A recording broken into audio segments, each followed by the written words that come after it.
How can other people tap dance to work? What's the secret of that? You find your passion. You find your passion. I was very, very lucky to find it, when I was 7 or 8 years old, and fortunately, my children have found their passion. One son loves farming like nothing else. One son loves music like everything else, and all three of them love philanthropy and what they get to do.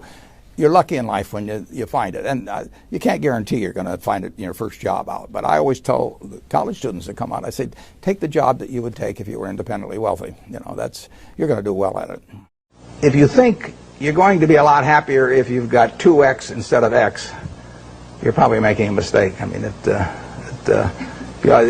you ought to find something you like that works with that, and you'll get in trouble if you think that making 10x or 20x is the answer to everything in life, because then you will do things like borrow money when you shouldn't, or maybe cut corners on things that your employer wants you to cut corners on. Or it just doesn't make any sense. You won't like it when you look back on it.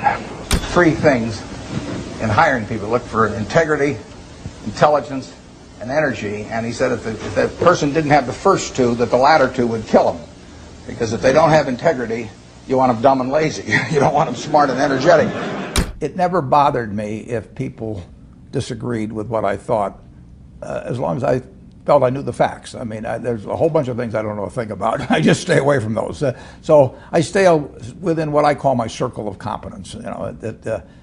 Tom Watson said it best. He said, I'm no genius, but I'm smart in spots, and I stay around those spots. Well, I try and stay around those spots, and I just don't have a problem if somebody says, you're wrong on something. I go back and look at the facts, and I think that really is much more important, frankly, than having a few points of IQ or having an extra course or 2 in school or anything of the sort. You need emotional stability.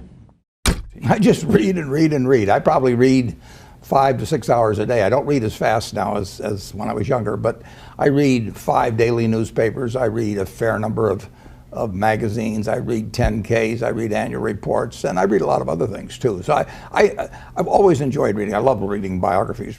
Famous lesson about a margin of safety, that you don't drive a truck that weighs 9,900 pounds across a bridge that says limit 10,000 pounds, because you can't be that sure about it. If you see something like that, you go down a little further down the road and you find one that says limit 20,000 pounds, and that's the one you drive across.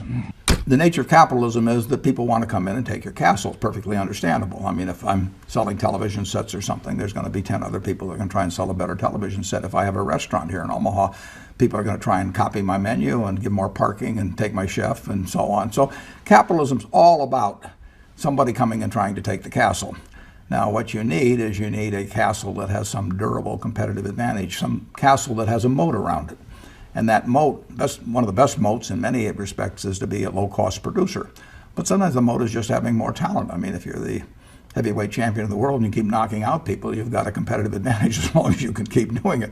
And it's very profitable if you're the one that happens to be able to do it. If you can turn out great motion pictures, I mean, Steven Spielberg, I mean, he's a fellow to bet on, and it has enormous economic value.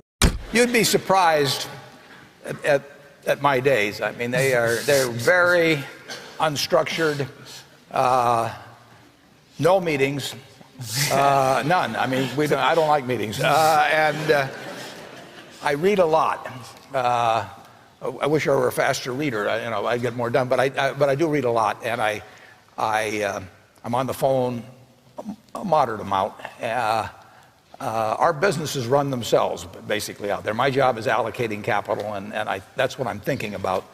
But I don't like to have things all packed hour to hour to hour. And Bill and I are both extraordinarily lucky. I mean, we really get to do what we like to do, the way we want to do it, with people that we choose to be around, and they're terrific. I mean, we've really got everything our way, and we're very fortunate. And in his world, he has a different kind of pace than I have, but we both love it the way we do it. And my guess is that we're each the most productive in that particular mode too, because it fits our personalities and aptitudes. What kills great businesses, if you look at, I do believe in looking at history, and I like to study failure, actually. And my partner says all I want to know is where I'll die, so I'll never go there. And we want to see what has caused businesses to go bad. And the biggest thing that kills them is complacency. I mean, you want a restlessness, a feeling that, you know, that somebody's always after you, but you're going to stay ahead of them. You always want to be on the move. And when you've got a great business, you know, like Coca-Cola, which is, there aren't any like Coca-Cola, but you really, the danger would always be that you rest on your laurels. But I see none of that, obviously, at Coca-Cola. But that is the key, to compete the same way when you've got 1.8 billion servings being sold daily as when you were selling, you know, 10 a day. And that restlessness, that belief that tomorrow's more exciting than today, you know, you just have to have it permeate the organization. Who was Ben Graham? He was your primary mentor, model?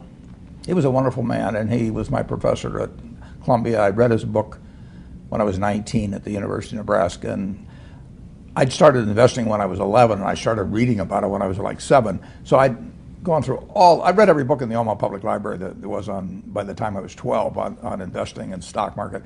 And I had a lot of fun, but I never really found out, I never got grounded in anything. And it was entertaining, but it wasn't going to be profitable. And then I read Graham's book, The Intelligent Investor, when I was at the University of Nebraska.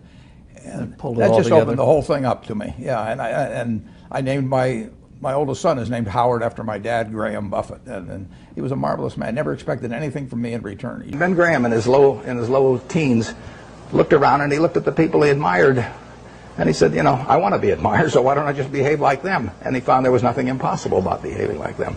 And similarly, he did the same thing on the reverse side in terms of getting rid of those qualities. You have given a lot of fabulous advice, but what's the best advice that you've ever received?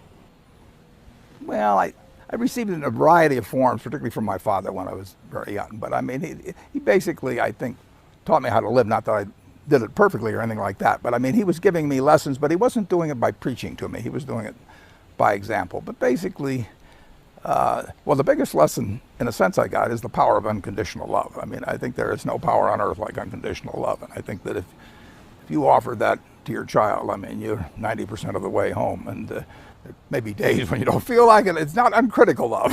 That's a different animal. But to know you always can come back, I mean, that is huge in life. That takes you a long, long way. And I would say that every parent out there that can extend that to their child at a very young age, it's going to make for a better human being. And you felt like you got that kind of unconditional love from your dad? I absolutely did, yeah.